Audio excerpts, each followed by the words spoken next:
இன்று பிப்ரவரி 12 international epilepsy டே, அதாவது வலிப்பு நோய்க்கான தினம். இந்தியாவில் கிட்டத்தட்ட 10லேருந்து 12 மில்லியன் பீப்புள் இந்த வலிப்பு நோயால் பாதிக்கப்பட்டிருக்காங்க. இந்த வலிப்பு வந்துடுச்சு அப்படின்னா இப்போ வரைக்கும் கடப்பாரை இந்த இரும்பான ஆயுதங்களை கையில் கொடுத்து அது கொடுத்தா வலிப்பு நின்றுன்ற மூட நம்பிக்கை இந்த நூற்றாண்டுலையும் இருக்குன்றத வேதனைக்குரிய விஷயம். ஸோ வலிப்பு ஏன் வருது, வலிப்பு வந்தால் என்ன பண்ணணும், வலிப்பு என்ன எமோஷனல் காசுனால வருது, வலிப்புக்கு என்ன சிகிச்சை அப்படிங்கிறத இந்த காணொலியில் பார்க்க போகிறோம். ஆனால் வலிப்புக்கு பல நோய் பேர் சொல்கிறாங்க. வலிப்பு, இழுப்பு, சீசர்ஸ், கன்வல்ஷன், எபிலெப்சி அப்படின்னு பல வகையான பேர் இருக்குது. ஆனால் இதில் எதுக்கு எந்த பேரை யூஸ் பண்ணுறோன்றது நிறைய பேருக்கு தெரியறதில்லை. அது ஒரு விளக்கத்தை இப்போ டாக்டர் அமிர்தா சொல்லுவாங்க. நம்மள நிறைய பேருக்கே இந்த டவுட் இருந்திருக்கும். சீஜர்னா என்ன, கன்வல்ஷன்ஸ்னா என்ன, எபிலெப்சினா என்ன, இதெல்லாம் ஒன்று தானா இல்லை வேற வேறையா? ஒன்றும் இல்லை, இதுக்கு ஒரே ஒரு சின்ன டிஃபரன்ஸ் தான் இருக்குது. இப்போ சீஜர் அப்படின்னு சொல்கிறாங்க.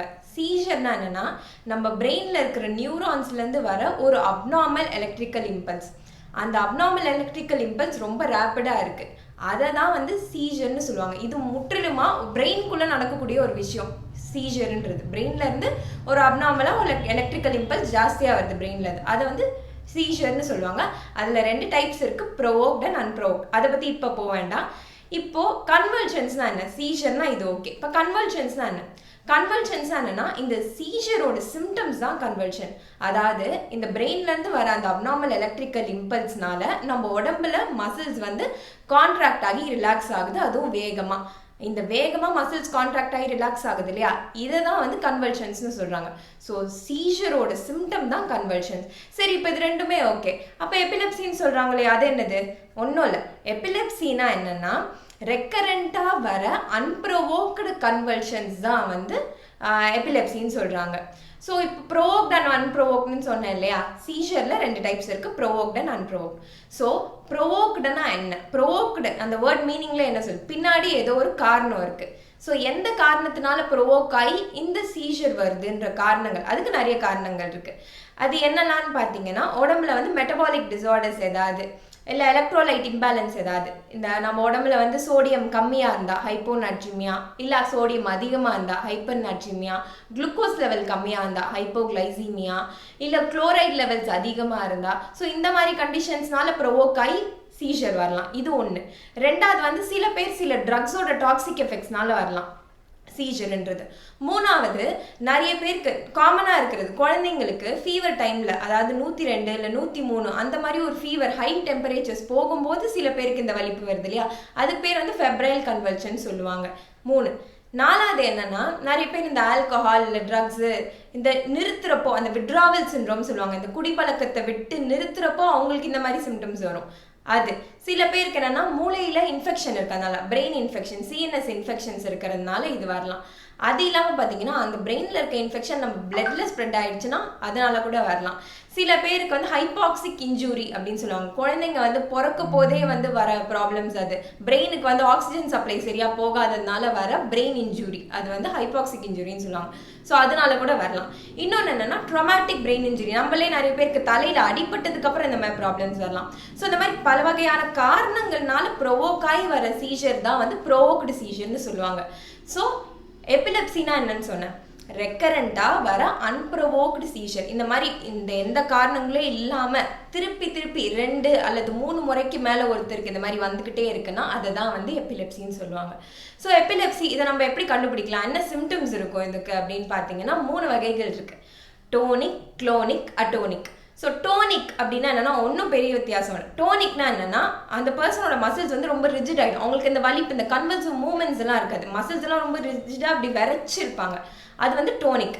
நெக்ஸ்ட் குளோனிக் அப்படின்னு பார்த்தீங்கன்னா, குளோனிக்ல தான் நம்ம காமனாக பார்க்கறது, வீடியோஸ்லாம் பார்த்துருப்போம் இல்லையா, மசில்ஸ் எல்லாம் இப்படி கான்ட்ராக்ட் ஆகி ரிலாக்ஸ் ஆகிட்டு இருக்கும், அது குளோனிக் டைப். நெக்ஸ்ட் அட்டோனிக்னு சொல்லுவாங்க. அட்டோனிக்னா என்னன்னா, மசில்ஸ் எல்லாம் ரொம்ப ரிலாக்ஸ்டா லூஸ்டா இருக்கும், அது அட்டோனிக் டைப்னு சொல்லுவாங்க. இதை தவிர இன்னொரு டைப் இருக்குது, அது பேர் ஆப்சன்ட் ஷீசர்ஸ் அப்படின்னு சொல்லுவாங்க. இது வந்து குழந்தைங்களுக்கு தான் மோஸ்ட் காமனாக தெரியும். எந்த சிம்டமே இருக்காது, சடனாக நார்மலாக இருக்கிற பேபிஸ் திடீர்னு கண்ணு மட்டும் ஒரு மாதிரி அப்நார்மலாக ஃபிக்ஸ்டாக எங்கேயாவது பார்க்கறது, இல்லை கண்ணு மேல் நோக்கி போகிறது, ஆனால் எந்த சிம்டமும் உடம்புல வலிப்பு வர மாதிரி எந்த சிம்டமே இருக்காது. இதை வந்து ஆப்சன்ட் சீசர்ஸ் அப்படின்னு சொல்லுவாங்க. ஸோ இதுதான் வந்து சீசர்ஸ். ஸோ ஓகே, நம்ம இது இவ்வளோ நேரம் இதெல்லாம் பார்த்தோம், இந்த மாதிரி இருக்கும் சிம்டம்ஸ் எல்லாம். இப்போ நீங்கள் எங்கேயாவது வெளில போகிறீங்க, அப்போ யாராவது ஒருத்தவங்களுக்கு திடீர்னு உங்களுக்கு தெரிஞ்சவங்களுக்கோ இல்லை ரோட்டில் நீங்கள் எங்கேயாவது போகிற யாரோ ஒருத்தருக்கோ திடீர்னு ஒரு வலிப்பு வந்துருச்சு அப்படின்னா என்ன பண்ணணும்னு தெரிஞ்சுக்க வேண்டியது நம்ம கடமை இல்லையா? ஸோ அந்த மாதிரி ஒரு எமர்ஜென்சி சுச்சுவேஷனில் நம்ம என்ன பண்ணணும், அந்த பர்சனுக்கு ஹெல்ப் பண்ணால் என்ன பண்ணணும்னு தெரிஞ்சுக்கிறது ரொம்ப முக்கியம். அதனால இப்போ அந்த மாதிரி கண்டிஷன் என்ன பண்ணலாம்னு சொல்லிட்டு டாக்டர் ரூபா தேவி சொல்லுவாங்க. ஸோ வலிப்புக்கான முதலுதவி அப்படின்னு பார்க்கும்போது ஃபஸ்ட்டு வந்து வலிப்பு வந்து பேஷண்ட்டை பார்த்து இல்லை ஆட்களை பார்த்து நம்ம பயப்படக்கூடாது. To not panic. வலிப்பு வந்ததை பார்த்து பயப்படக்கூடாது. அந்த வலிப்பு அட்டாக் முடிகிற வரைக்குமே அவங்க கூடவே இருந்து அவங்க வந்து பார்க்கணும். ஸோ வந்து do not restrict the moment. So பேஷண்ட்டோட வலிப்பு வந்தவங்களுக்கு கை காலை வந்து பிடிச்சி வலிப்பு நிறுத்துறேன் அப்படின்னு வந்து ரொம்ப அழுத்தமாக கை காலை பிடிக்கக்கூடாது. அவங்கள சுற்றி வந்து ஃபஸ்ட்டு அவங்க சேஃபாக இருக்காங்களான்றதை பார்க்கணும். ஹார்ம்ஃபுல்லான ஆப்ஜெக்ட்ஸ், அதாவது சுற்றி வந்து பெஞ்சு, டெஸ்க்கு, டேபிள், நைஃபு, ஷார்ப்பான ஆப்ஜெக்ட்ஸ் ஏதாச்சும் இருக்கா அப்படின்றத பார்க்கணும்.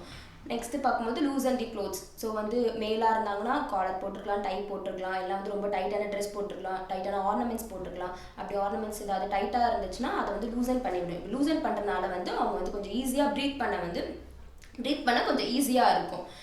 நெக்ஸ்ட்டுன்னு பார்க்கும்போது வந்து ஃபாரின் ஆப்ஜெக்ட்ஸ், அதாவது சீஜர் அப்போ அவங்க வாயில் சாப்பாடு போடுறதோ இல்லை தண்ணி ஊற்றுறதோ மாத்திரைங்க போடுறதோ எதுவும் பண்ணக்கூடாது. இப்படி பண்ணிங்கன்னா லங்ஸுக்கு போய் லங் வந்து அஃபெக்ட் ஆகிறதுக்கான சான்சஸ் நிறையா இருக்குது. நெக்ஸ்ட் பாயிண்ட் என்னன்னு பார்த்தீங்கன்னா ரெக்கவரிங் போஸ்டர்.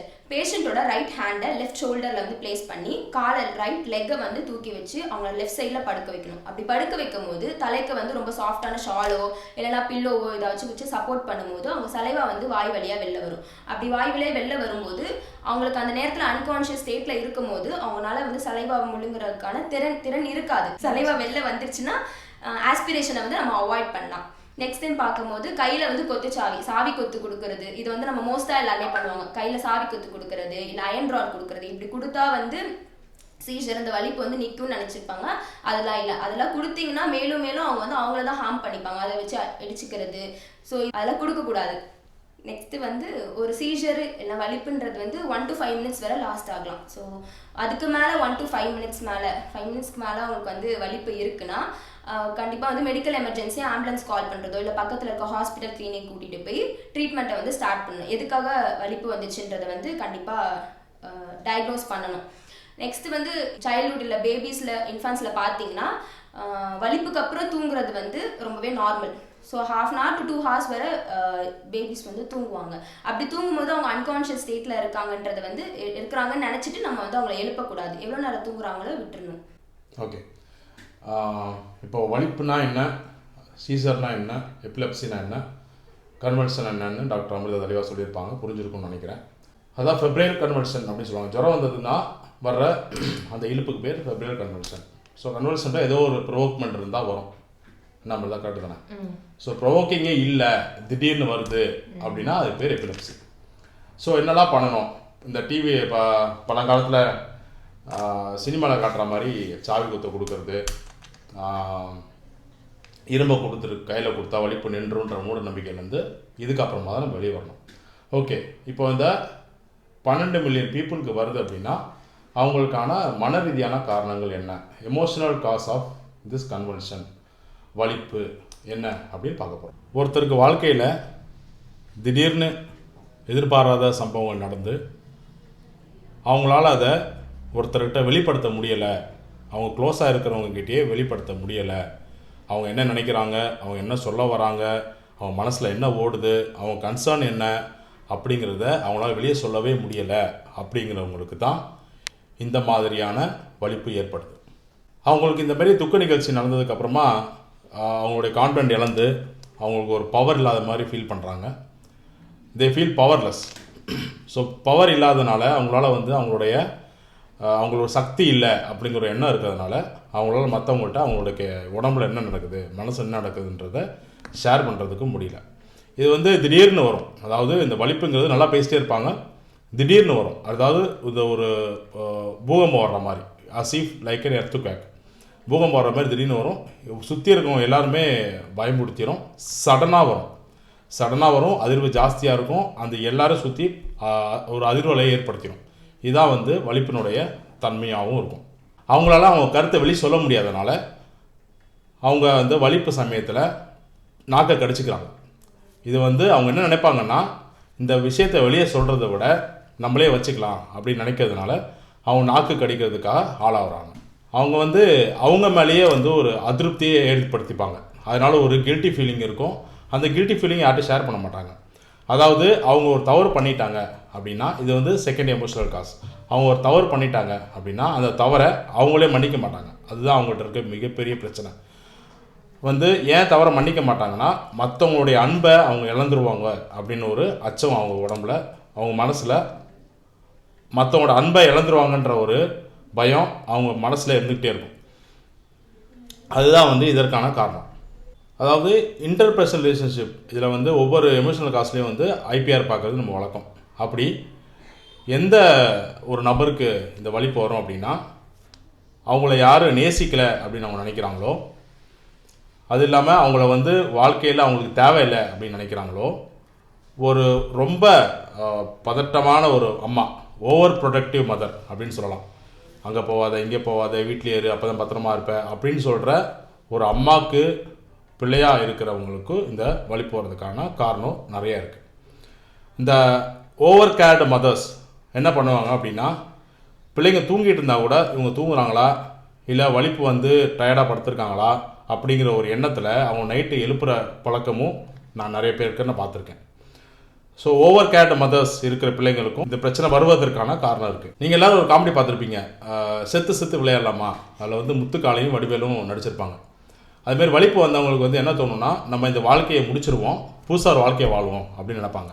அதனால தன்னைத்தானே வருத்திப்பாங்க. செல்ஃப் இன்ஜுரி, செல்ஃப் ஹார்மிங் அதிகமாக இருக்கிறனால தான் இந்த சீசர் வருது. இயேசுநாதர் மாதிரி ஒரு ரிசரக்ஷன் லைஃப் வந்துடும், புது உயிராக பிறந்து இந்த பிரச்சனையிலேருந்து தப்பிச்சிருவோம் அப்படிங்கிற ஒரு எண்ணம் இந்த வலிப்பு வந்தவங்களுக்கு இருக்கும். சரி, எமோஷனல் காஸ் எல்லாம் பார்த்துட்டோம். எமோஷனல் சொல்யூஷன் என்ன அப்படின்னு பார்த்தீங்கன்னா, நீங்கள் தப்பு பண்ணுறதுக்கு நீங்கள் முதல்ல பயப்படக்கூடாது. நீங்கள் தெரியாமல், எல்லாருமே யாரும் தெரிஞ்சு தப்பு பண்ண போகிறதில்ல, தெரியாமல் தப்பு பண்ணுறத நீங்கள் முதல்ல மன்னித்து உங்களை நீங்கள் ஏற்றுக்கணும். இந்த வலிப்பு வர்றவங்க பிரச்சனை என்னென்னா, அவங்க தப்பு பண்ணிட்டாங்க அப்படின்னா கில்ட்டிலே இருப்பாங்க. அந்த தப்பு பண்ணிட்டோன்னு மற்றவங்களோட ஷேரும் பண்ண மாட்டாங்க, ஏற்கனவே நான் சொன்ன மாதிரி. அதனால் நம்ம தப்பு பண்ணிட்டோம் அப்படின்னா, ஓகே தப்பு பண்ணிட்டோம், இந்த தப்பு பண்ணதுலேருந்து என்ன பாடம் கற்றுக்கிட்டோன்றதை பார்க்கணுமே தவிர, தப்பு பண்ணிட்டோமே அப்படிங்கிற கில்ட்டில் இருந்தாலும் இந்த பிரச்சனை இருந்துக்கிட்டே இருக்கும். எதை விதைக்கிறோமோ அதே அறுவடை செய்வோம், நம்ம பழமொழி படிச்சிருப்போம். ஸோ அன்பை விதைச்சாலே அன்பு நமக்கு கிடச்சிரும். ஆனால் எபிலெப்சி வரக்கூடிய துயர் என்ன நினைப்பாங்கன்னா, தன்னைத்தானே காயப்படுத்திக்கிட்டால் மற்றவங்கள்ட்ட இருந்து ஒரு சிம்பத்தியை க்ரியேட் பண்ணி அவங்க நம்மகிட்ட அன்பாக இருப்பாங்க, பாசமாக இருப்பாங்க அப்படின்னு அவங்க நினச்சி செல்ஃப் இன்ஜுரி பண்ணுறது தான் வந்து இந்த எபிலெப்சின்ற ஒரு விஷயம்.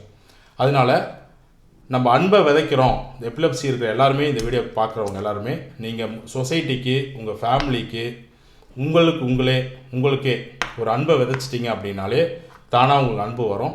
நீங்கள் தேவையில்லாமல் செல்ஃப் இன்ஜுரி பண்ணி அந்த அன்பை ஏற்றுக்கணுன்ற அவசியம் இல்லை.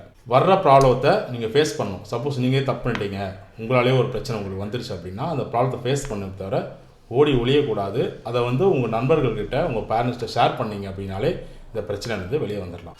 ஓகே, ஹோமியோபதியில் வலிப்புக்கு என்ன சொல்யூஷன் அப்படிங்கிறத இப்போ பார்ப்போம். கோவப்பட்டதுக்கு அப்புறமா வலிப்பு வர்றவங்க ஒரு சிலர் இருப்பாங்க. அவங்களுக்கு கல்கேரியா கார் அப்படிங்கிற மருந்து கொடுப்போம். ஒரு ஆச்சரியம், எக்ஸைட்மெண்ட், அதுக்கப்புறமா வலிப்பு வந்துச்சு அப்படின்னா அகாரிகஸ் அப்படிங்கிற மருந்து கொடுப்போம். அழுததுக்கப்புறம் வலிப்பு வருது அப்படின்னா பெலடோனான்ற மருந்து கொடுப்போம். பிரெயினில் கட்டி, பெத்தாலஜிக்கல் காசு இருக்குது, ஆனால் அதனால வலிப்பு வருது அப்படின்னா பிளம்பமெட்டாலிக்கம்ன்ற ஒரு மருந்து இருக்குது, கொடுப்போம். உடலுறவின் போது வலிப்பு அப்படின்னா அகாரிகஸ், புஃபோ அப்படிங்கிற 2 மருந்து இருக்குது. ஒரு துக்கத்தினால வலிப்பு, அதாவது அப்பா இறந்துட்டாங்க, அம்மா இறந்துட்டாங்க, கூட பிறந்த அண்ணன் இறந்துட்டாரு, தம்பி இறந்துட்டாரு, நெருக்கமாக இருந்தவங்க இறந்ததுக்கு அப்புறமா தான் இந்த வலிப்பு ஆரம்பிச்சது சார், அது வரைக்கும் வலிப்பு இல்லை அப்படின்னு சொல்கிறவங்களுக்கு அயோசியாமஸ், ஓபியம், ஆர்டிமிசியா வல்காரிஸ் அப்படிங்கிற மருந்துகள் கொடுப்போம். சிரித்த போது, ரொம்ப எக்ஸைட்மெண்ட்டாக சிரித்த உடனே எனக்கு வலிப்பு வந்துடுது சார், சிரிக்கவே முடியல, சிரித்தாதான் எனக்கு வலிப்பே வருது, மற்ற டைம் எனக்கு வலிப்பு வராது அப்படிங்கிறவங்களுக்கு காஃபியா கிரஃபைட்டிஸ் அப்படிங்கிற மருந்து இருக்குது. மிஸ்கேரேஜ் ஆச்சு சார், அதுக்கப்புறம் தான் சார் எனக்கு இந்த வலிப்பே ஸ்டார்ட் ஆச்சு அப்படிங்கிறவங்களுக்கு ரூட்டாங்கிற மருந்து கொடுப்போம். ஸ்கூலில் வந்து பனிஷ்மெண்ட் பண்ணிட்டாங்க, முட்டி போட சொல்லிட்டாங்க, மிஸ் அடிச்சிட்டாங்க, ஹோம்ஒர்க் பண்ணலன்னு திட்டாங்க, அதுக்கப்புறம் தான் சார் எனக்கு வலிப்பு ஸ்டார்ட் ஆச்சு அப்படின்றவங்களுக்கு இக்னேசியா, சாமோபில்லா அப்படிங்கிற மருந்து கொடுப்போம். ஆண்களுக்கு இந்த மாஸ்டுபேஷன் பழக்கம் இருக்கும். அவங்களுக்கு இந்த வலிப்பு வந்து மாஸ்டுபேஷன் பண்ணால் தான் சார் வருது, மாஸ்டுபேஷன் பண்ணாலும் எனக்கு வந்து வலிப்பு வரதில்லை அப்படின்னு சொல்கிறவங்களுக்கு ஆர்டிஃபிஷியல் வல்காரிஸ், லாக்டேசிஸ் அப்படிங்கிற மருந்து கொடுப்போம். இங்கே சொல்கிற மருந்து எல்லாமே வந்து இந்த காரணங்கள் இருந்தால் மருந்து ஹோமியோபதியில் இருக்குது அப்படின்னு ஒரு பொதுமக்களுக்கு விழிப்புணர்வை தவிர, உங்களுக்கு ஏதாவது பிரச்சனை இருந்துச்சுன்னா உங்கள் அருகாமையில் உள்ள ஹோமியோ மருத்துவரை அணுகி ட்ரீட்மெண்ட் எடுத்துக்கோங்க. எபிலெப்சியை கம்ப்ளீட்டாக சரி பண்ண முடியுமானா கண்டிப்பாக முடியும்.